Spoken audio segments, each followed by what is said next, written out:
সুপ্রিয় দর্শক, আমাদের ক্যামেরার সামনে আছে এক অসহায় নারী, গরিব দুঃখী এবং এতিম। এখন আমরা তাকে কিছু প্রশ্ন করব। আপু, তোমার নাম কি? আমার নাম তমা। তোমার বাড়ি কোথায়? আমার বাড়ি গাজীপুর। আচ্ছা, হঠাৎ করে আমাদের ক্যামেরার সামনে আসার কারণটা জানতে পারি?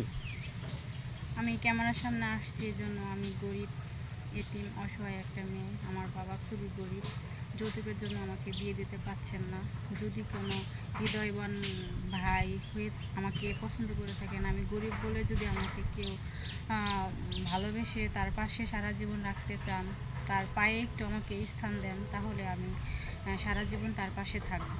এজন্য আমি আসছি। ও, মানে আপনি আসছেন যে যৌতুকের কারণে আপনার বাবা আপনাকে বিয়ে দিতে পারছে না। যদি হ্যাঁ, কোনো ব্যক্তি, হৃদয়বান ব্যক্তি যদি আপনাকে বিয়ে করে যৌতুক ছাড়া, তাহলে আপনি মানে বিয়ে করতে রাজি। হ্যাঁ।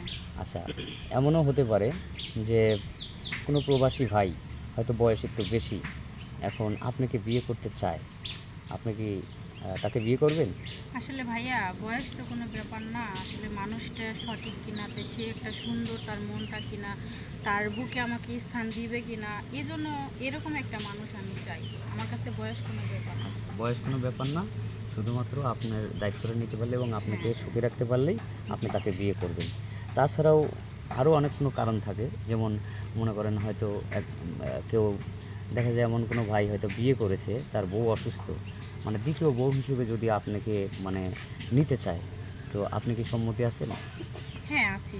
যদি ফ্যামিলিভাবে আমাকে অ্যাকসেপ্ট করে, আমাকে, আমি গরিব বলে যদি আমাকে কেউ ভালোবেসে তাদের পাশে রাখে, আমি থাকবো। আচ্ছা, আচ্ছা, মনে করেন আপনি ওই সিঙ্গেল ফ্যামিলি পছন্দ করেন না যৌথ ফ্যামিলি আমি পছন্দ যৌথ করেন? ফ্যামিলি পছন্দ করি।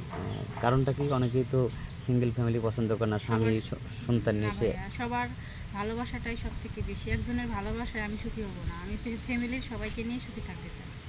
যাই হোক, এই মেয়েটির কথা শুনলেন, আমরা আর বেশি স্কিপ বাড়াতে চাই না, কারণ 2-1 মিনিটে জীবনের গল্প বলা সম্ভব না। তো তারপরে, আচ্ছা আপু, যদি কোনো ভাই আপনাকে মানে আপনার সাথে যোগাযোগ করতে চায়, হয়তো সে প্রবাসে আছে, বা দেখছি যে কোনো ভাই আপনার সাথে যদি যোগাযোগ করতে চায় আপনাকে বিয়ে করার জন্য, আপনাকে কিভাবে পাবে? আপনাদের সাথে কন্ট্যাক্ট করলে আমাকে পাবে। ও, তার মানে আপনার কোনো ফোন নাম্বার নাই, আমাদের সাথে কন্ট্যাক্ট করতে হবে। না ভাইয়া। আচ্ছা, আপনি কি নামাজ কালাম পড়েন? হ্যাঁ, আমি নামাজ কালাম করি। নামাজ কালাম পড়েন না? আচ্ছা, আপনি তো গরিব এবং যে এত সুন্দর মানে ড্রেস পরছেন, এগুলি কে দিয়েছে? আমি আনছি পাশের বাড়ি থেকে, আহ, একজনের কাছ থেকে। পাশের বাড়ি তার থেকে না? শাড়িটা অনেক পছন্দ হয়েছে আমার, আমি পরলেও আমাকে অনেক সুন্দর লাগে। সবাই বলে যে, আমি একবার পরছিলাম যখন সে নতুন কিনে আনছে, তখন আমি শখ করে পরছিলাম, তো সবাই বলছে তোমাকে সুন্দর লাগছে। সেজন্য আমি শাড়িটা পরছি। আমার শখ, যে আমাকে বিয়ে করবে সেজন্য আমাকে এমন একটা শাড়ি দিয়ে বিয়ে করবে। এটা আপনার ইচ্ছা। জি। যাই হোক, আপনার মনের আশা যে আল্লাহ যেন পূরণ করে, এবং এমন কোনো ভাই যাতে আপনার জীবনে আসে, যাতে আপনার মনের আশা পূর্ণ হয়, এই দোয়াই করি। আর আমরা আর বেশি স্কিপ বাড়াবো না।